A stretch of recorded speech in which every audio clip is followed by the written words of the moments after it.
in front of what the fuck I want. It's been a long Nobody knows.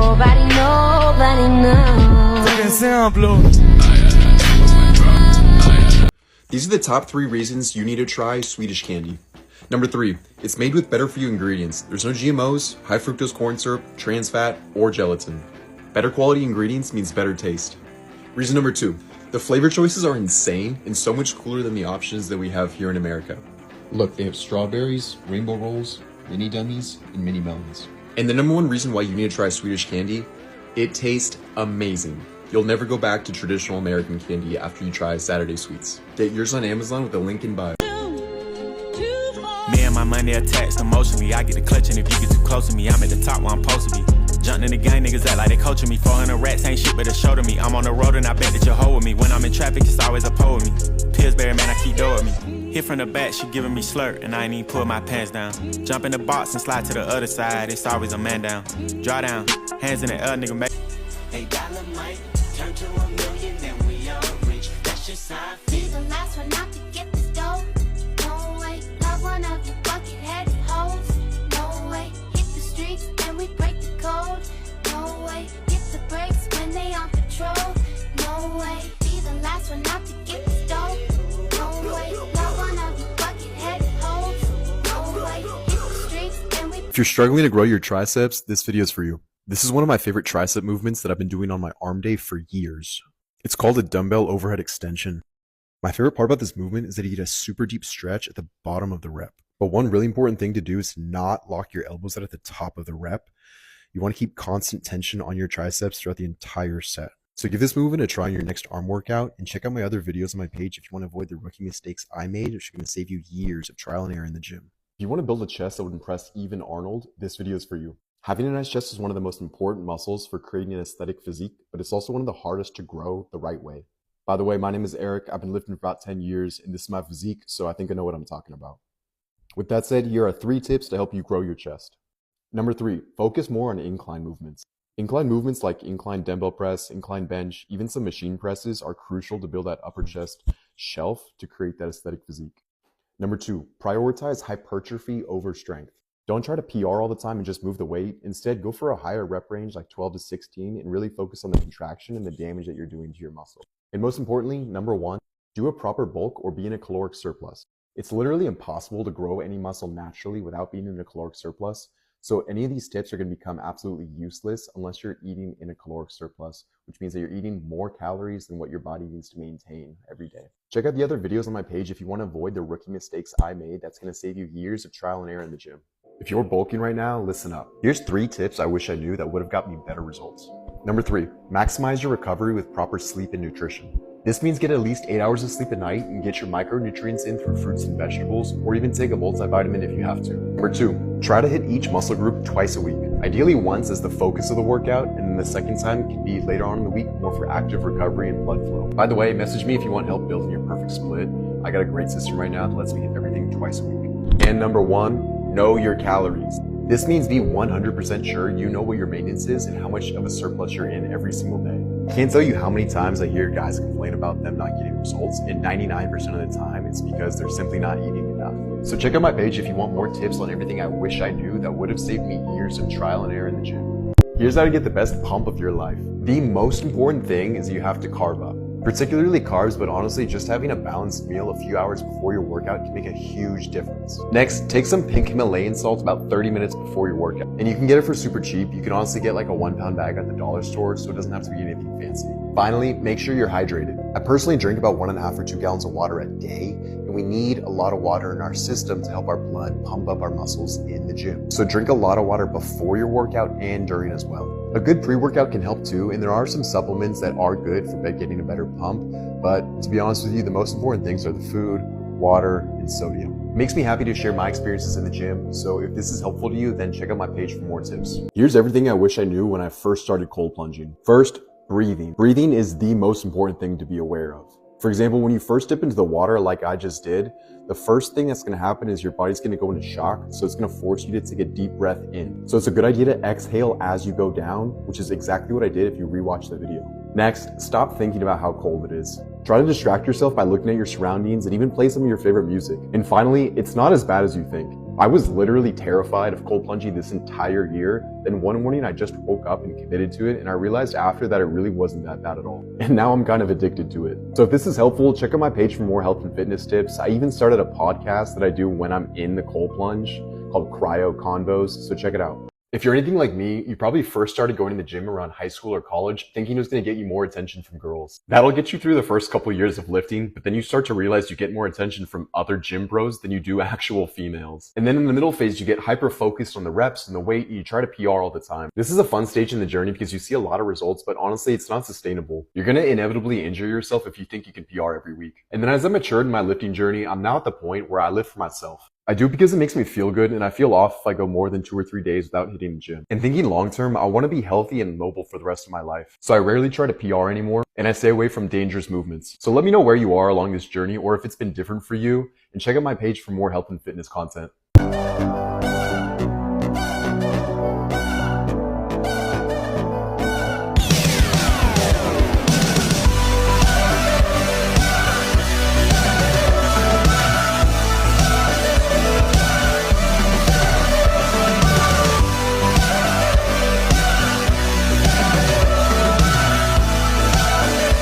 Here's the easiest way to break through a fitness plateau, and it'll blow your mind when you see how simple it actually is. So generally there are 2 main goals when it comes to fitness. It's either building muscle or losing fat. And to build muscle, that means you have to eat more calories in a single day than what your body needs to stay the same. This is essentially a bulk phase. So if you're working out, but you're not building muscle or getting any stronger, all you have to do is eat more calories every day. And on the other hand, if you're trying to burn fat and lose weight, you actually don't need fancy diets and hours of cardio every day. All you have to do is eat less in that day than what your maintenance number is. And if you've been stuck without losing more weight, then lower the calories even more. It's that simple. And let me know if you want help figuring out what your maintenance number is, and check out my other videos for more free health and fitness tips. If you're doing a winter bulk right now, listen up. One of the most common questions I get in the gym is, how do I know when to end my bulk? Just to summarize, a bulk is when you're intentionally eating in a caloric surplus to give your muscles the calories, the fuel that they need to repair to get bigger and stronger. I've personally done 4 or 5 bulks over the years, and each time I've been able to put on 20 to 30 pounds. That being said, how do you know when to end a bulk? While there's no exact answer on how long it should last, a proper bulk should be at least 3 to 4 months, but it's not uncommon for a bulk to be 6 months or more. Something I pay attention to when I'm doing a bulk is when I start to see my body put on unnecessary body fat without getting any other results in terms of getting bigger or stronger. For me personally, this usually starts to happen around month 4. And that's usually when I start to cut back the calories. If this is helpful, check out the rest of my page where I share all kinds of health and fitness tips on everything that I wish I knew when I first started getting into the gym. Alright, I'm going to critique myself here, everything from form to contraction, and at the end, let me know if you agree or what you think. First off, I think the form is overall pretty solid. The elbows are moving a little bit at the top of the rep, but they're not moving on the actual extension part, which is the most important part of the set. Next, I don't think I did a good job of actually feeling the contraction. I went a bit too fast and really just forced the reps. And I did like 16 reps, so I gotta up the weight next time. Do you agree? Let me know in the comments. Here's the secret to shredding body fat without doing hours of cardio every day. Losing body fat can feel like an almost impossible task, but I promise you it's a lot easier than what you think it is. And here's why. To lose fat, all you have to do is be in a caloric deficit. What this means is that you eat less calories in a day than what your body needs to stay the same. And over time, this is how you lose fat. For example, if you take an average person whose maintenance is 2,000 calories and they eat 1,500 calories for a week straight, that person would expect to lose about 1 pound of fat per week, because 1 pound of fat is 3,500 calories, and being in a 500 calorie deficit for a week straight equals 3,500 calories. And the best part is, no cardio, no crazy diets. Now, cardio can be a great tool to help with the fat loss process, but it's not the most important thing. It's really all about how much you're eating in a day versus how much your body needs to stay the same. If you want help figuring out what your maintenance calories is, drop a comment and check out the other videos on my page for more free health and fitness tips. I am coming for it all.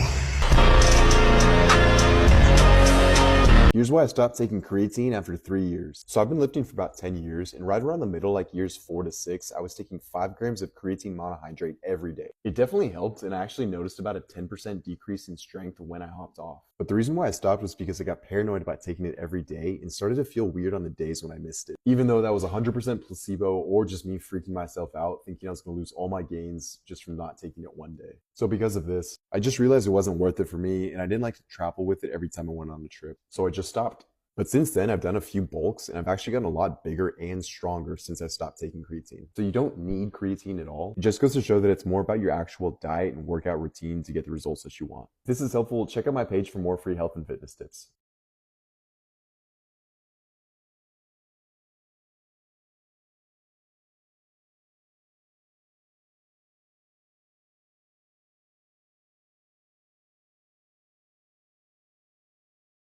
Here are 3 bodybuilding supplements actually worth your money. Number 3, a high quality protein powder. This is actually the brand that I use personally. Now you don't actually need a protein powder to be able to build muscle, but it can definitely be a lot more convenient than getting protein through real foods. Now when it comes to protein, look for isolate. It's the most filtered and highest quality form of protein powder compared to whey protein concentrate. Number 2, creatine. Creatine is the most common and safe bodybuilding supplement for a good reason. It's usually cheap, easy to get, and very little side effects. And you don't need any of the fancy creatine HCl or Crealkaline, just get the regular micronized creatine monohydrate. And number 1, a good pre-workout that actually gets you hyped up for your workout. For me personally, having a quality pre-workout can be the difference between a crazy 2-hour workout or a half-assed 45-minute session. And in the long term, this can make a huge difference in total calories burned and hypertrophy to your muscles. So if this is helpful, check out my page for more tips on everything I wish I knew when I first started getting into lifting.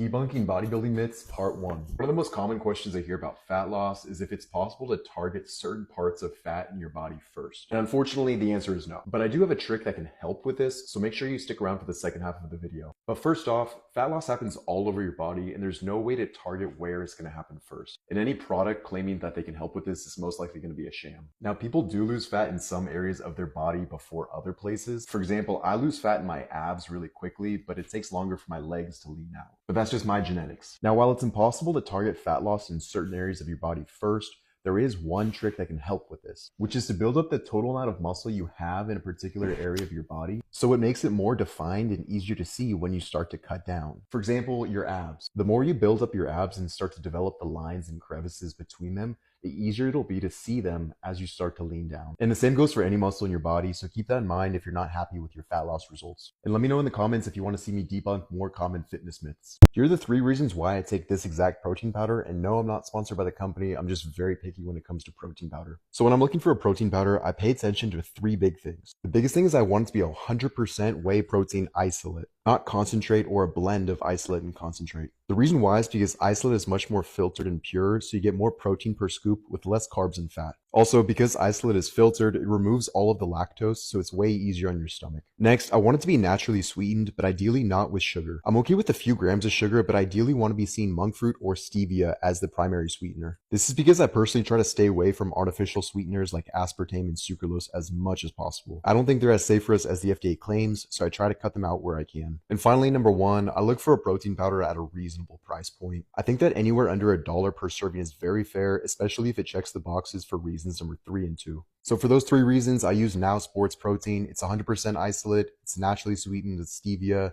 and it's under $1 per serving. Plus, it's on Amazon with same-day delivery. Let me know what protein powder you guys like. I'm always curious what else people enjoy. And check out my page for more health and fitness tips. I bet you've never done a tricep extension like this before. So this is actually done on a lat pull-down machine. And the grips here are a type of mag grip that articulate as you move them. And I gotta say, this has probably been one of my favorite tricep extensions that I've ever done. I love the isolated control on each side, and it feels way better than doing it on your typical adjustable cable.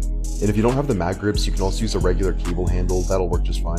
Debunking bodybuilding myths, part 2. Only free weights build muscle. This myth couldn't be farther from the truth. It literally makes 0 sense. Free weights are great, machines are great, they all work for building muscle. You could even use those elastic bands everybody bought in 2020 when the gym shut down. It just depends on how you use them. Now, free weights like dumbbells and barbells are definitely a big part of anyone's fitness journey, but so are machines and cables. In fact, I'd argue that an adjustable cable machine like this is way more versatile than a set of dumbbells. You can literally do hundreds of movements with this, and it's been a big part of my fitness journey too. Now, that doesn't mean you should only use one or the other. Ideally, mix up your workouts with a combination of dumbbells, barbells, cables, machines, all of it. This will help activate your muscle in a variety of ways, which is crucial from a bodybuilding perspective. If this is helpful, check out my page for more free health and fitness content. Here's how to bulk explained in 15 seconds. Are you ready? Because it's gonna be fast. The number one thing you need to know for your bulk is your calorie surplus. You can calculate your calorie maintenance for free online. Just Google calorie maintenance calculator. Once you know that number, plan to be in at least a 500 to 1,000 calorie surplus. Next, work out 5 to 6 times a week and hit every muscle twice. Finally, maximize your recovery with at least 8 hours of sleep a night and keep the bulk going until you stop seeing results, usually around 3 to 6 months. Might have gone over by a few seconds, but let me know if this is helpful and if you want me to explain any other gym topics in a simple and clear way.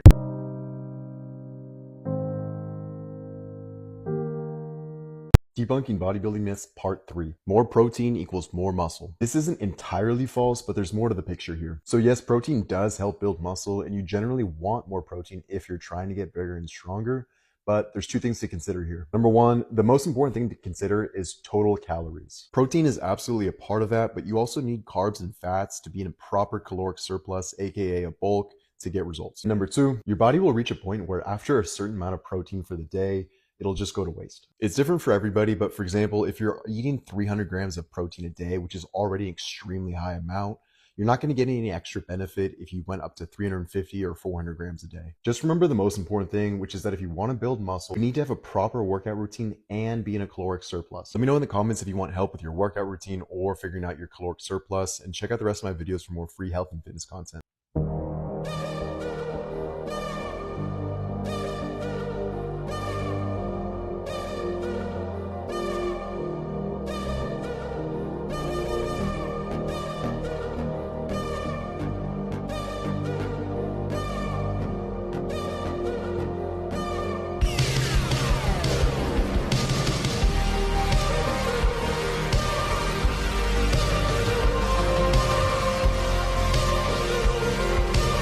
So this is me a few years ago hitting the 130s on shoulder demo press, and this is before I cut my hair. Now this is probably the craziest feat of strength I've ever accomplished in my 10 years of lifting. Dumbbell shoulder press has always been one of my favorite movements, and this was at the peak of a dirty bulk back in 2020. And yes, I'm natural here, and I still am natty today. I know some people have a tough time wrapping their head around moving this much weight as a natural, but I'm telling you it's possible. So let me know what your max dumbbell press is and if you think this is crazy for a natural. Here's how to get abs like this explained in 15 seconds. Are you ready? Because it's going to be fast. Most important thing is you have to be lean, around 12 to 15% body fat to even see them. But if you're already in that body fat range and still can't see them, build up your abs through a bulk and train them with progressive overload. And remember that you got to train your abs just like any other muscle in your body. Hit them twice a week and push yourself to get better every session. And then as you lean out, you'll start to see the ab definition. If this is helpful, let me know in the comments and let me know what other gym topics you want me to explain in 15 seconds. Debunking bodybuilding myths, part 4. You need supplements. This is one of my favorite myths to debunk because when you make this simple shift, you focus on the real information that'll actually help you get results. So the truth is, supplements like BCAAs, fat burners, mass gainers, stuff like that can help a little bit, but they're by far not the most important thing to focus on. If I had to quantify it, I'd say supplements like that can make a 3 to 5% difference, but unless you're a professional bodybuilder, it's probably not worth the cost. The other 95% of the results comes from your actual workout routine and diet. For example, there's no point in buying protein powder or creatine if you're only hitting the gym 2 to 3 times a week and you're not even eating in a caloric surplus. You're just wasting your money on these supplements when you should be optimizing your routine to actually get you the results that you want. That being said, there are some supplements I do believe are worth the cost if you already have your diet and workout routine figured out. I just posted a video about that, so check out my page to learn more.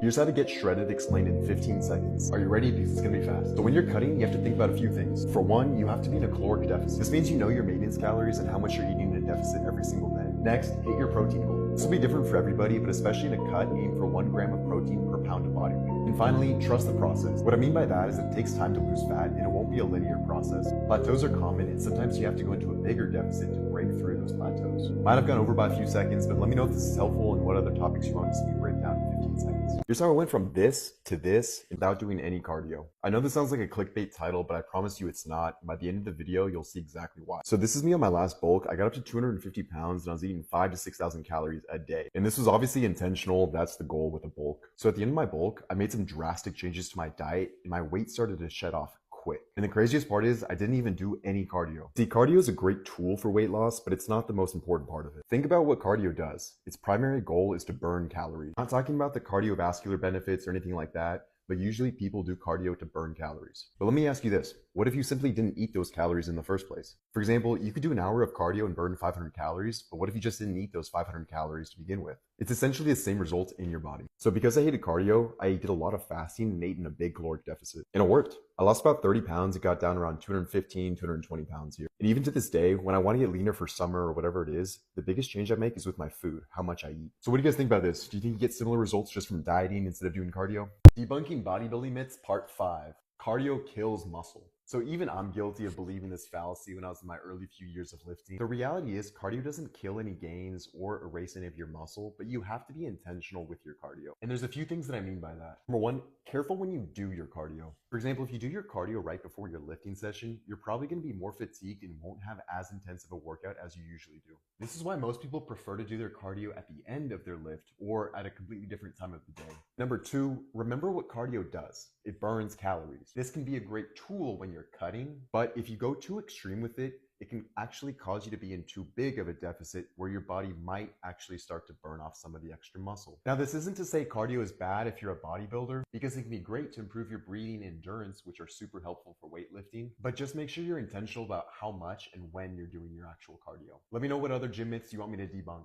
This 5-minute biohacking routine has been going viral, and the best part is you don't actually do anything. In only a few minutes, it improves your muscle recovery while also decreasing inflammation and swelling. It also improves your circulation and boosts your immune system, which is perfect because it seems like there's a big bug going around right now. But that's not even the best part. It actually releases endorphins in your brain that put you in a good mood for hours. And all you need is some ice. It's called cold plunging. Fill up your tub with some cold water and ice, or hop in the freezing cold pool in the backyard like I do. 3 to 5 minutes a day is all you need to unlock all of these incredible benefits. And if you want more fitness tips, hit follow. Here's everything you need to know about one of the most common fitness supplements. First off, creatine is extremely safe, it's affordable, and it actually works. There's actually proven efficacy, unlike a lot of other supplements like BCAAs. The biggest downside of creatine that I've heard is that people complain about potential hair loss risks as well as feeling bloated. The truth is there's no real evidence to support the hair loss claim. However, it's possible that it may exacerbate hair loss if you're already genetically prone to male pattern baldness. That being said, the positives drastically outweigh any bit of little risk in my opinion. Personally, took creatine for about 3 years myself every day, but I'm off of it now and I've been off for a few years. For me, I just didn't want to feel like I had to take something every day because it'd mess with my mind if I missed a day. But I did actually see about a 10% decrease in strength in the following weeks that I came off of creatine. But since then, I've done a few bulks and surpassed that level of strength and development in my physique. So I was still able to get bigger and stronger even off creatine. At the end of the day, creatine can help, but it'll make a small difference in the big picture of things. The more important stuff to focus on if you're trying to get results are your actual diet and workout routine. Let me know your experiences with creatine and check out my page for more on everything I wish I knew when I first started getting into the gym.